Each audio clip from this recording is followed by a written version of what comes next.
ஓம் நம சிவாய நமக. தென்னாடுடைய சிவனே போற்றி, எந்நாட்டவர்க்கும் இறைவா போற்றி.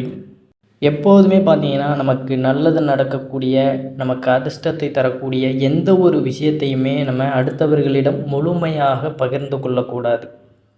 சொல்வதற்கு இது கஷ்டமாகத்தான் இருக்கும். இருப்பினும் சில விஷயங்களில் சில நெளிவு சுழிவு, சில ஒளிவு மறைவு கட்டாயம் தேவை.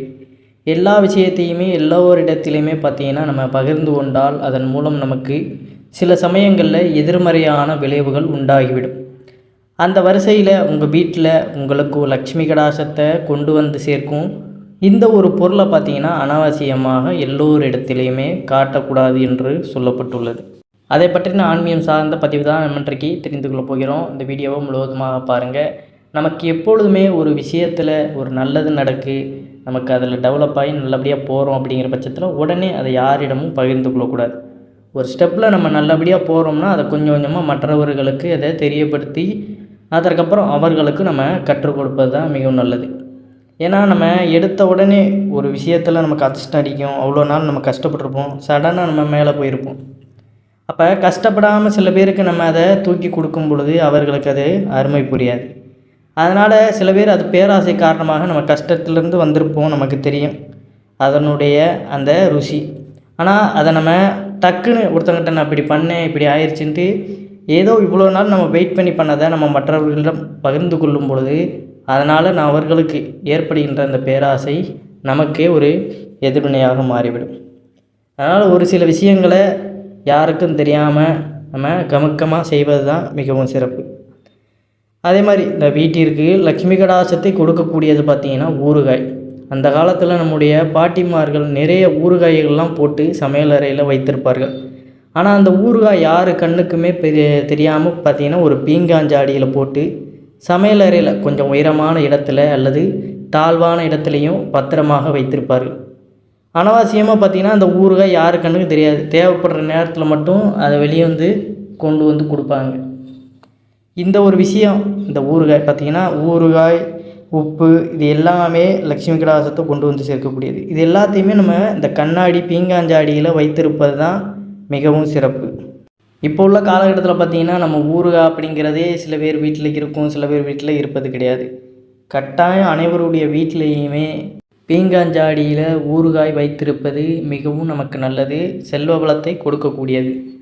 யார் வீட்டிலலாம் நீங்கள் இன்னமும் பீங்காஞ்சாடியில் ஊறுகாய் வைத்திருக்கீங்க அப்படின்னும் கீழே கமெண்ட் பண்ணுங்கள்.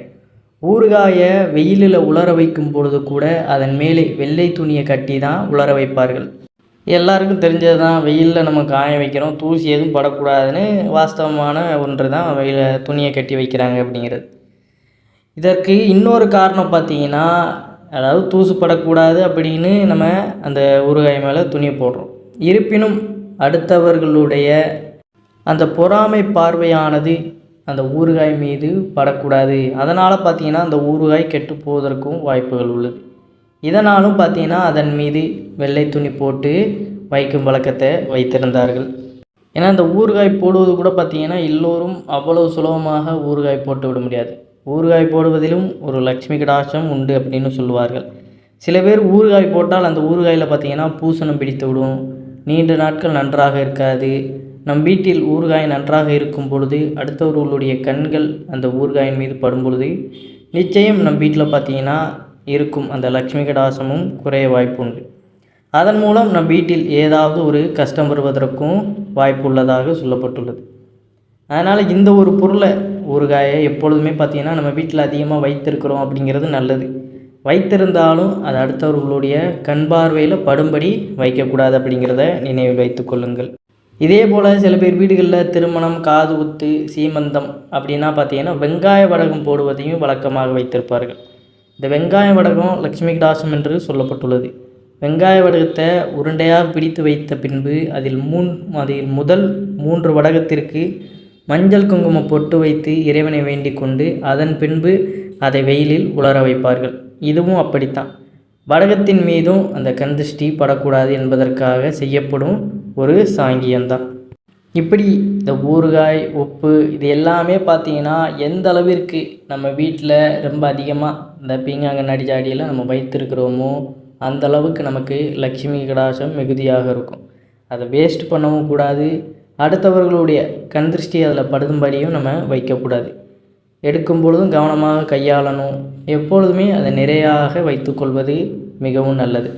நம்ம வீட்டு பெரியவர்கள்ட்ட கூட கேட்டு பார்த்தா இதை பற்றி சொல்வார்கள். இப்பொழுது உள்ள காலகட்டத்தில் பார்த்திங்கன்னா ஊறுகாய் அப்படிங்கிறது நிறைய பிளாஸ்டிக் டப்பாக்கள்லேயும் நிறைய பிளாஸ்டிக் இந்த கவர்லேயும் பார்த்திங்கன்னா வந்துருச்சு. அப்படி வந்தாலும் கூட நம்ம இப்படி வீட்டிலையே தயார் செய்து அதை நம்ம இந்த ஜாடியில் வைத்துக்கொள்வது இன்னும் சிறப்பான விஷயமாக இருக்கும் அப்படிங்கிறத தெரிந்து கொள்ளுங்கள்.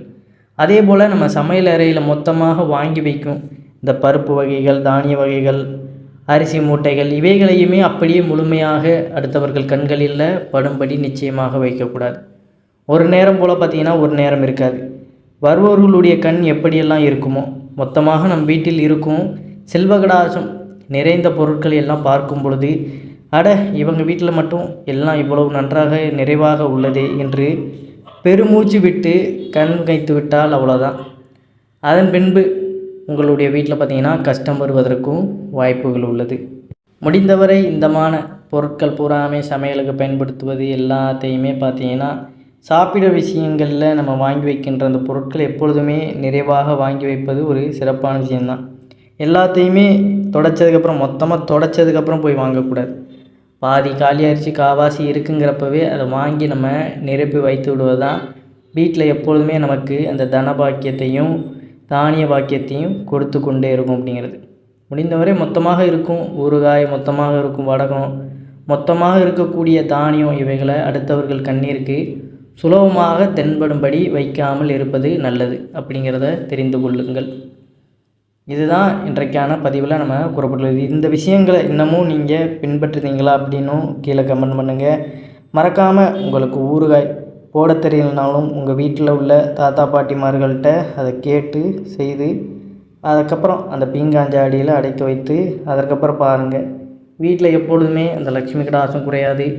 பண கஷ்டத்திற்கான அந்த பேச்சும் உங்கள் வீட்டில் இருக்காது அப்படிங்கிறதான். நிறைவான செல்வமும் நிறைவான ஆரோக்கியமும் பெற்று எப்பொழுதும் நலமுடன் வாழ்வீர்கள் அப்படிங்கிற கருத்தோடு இந்த பதிவினை நிறைவு செய்து கொள்கிறேன். அனைவரும் என்றும் இறையருள் பெற்று நலமுடன் வாழ வேண்டும்.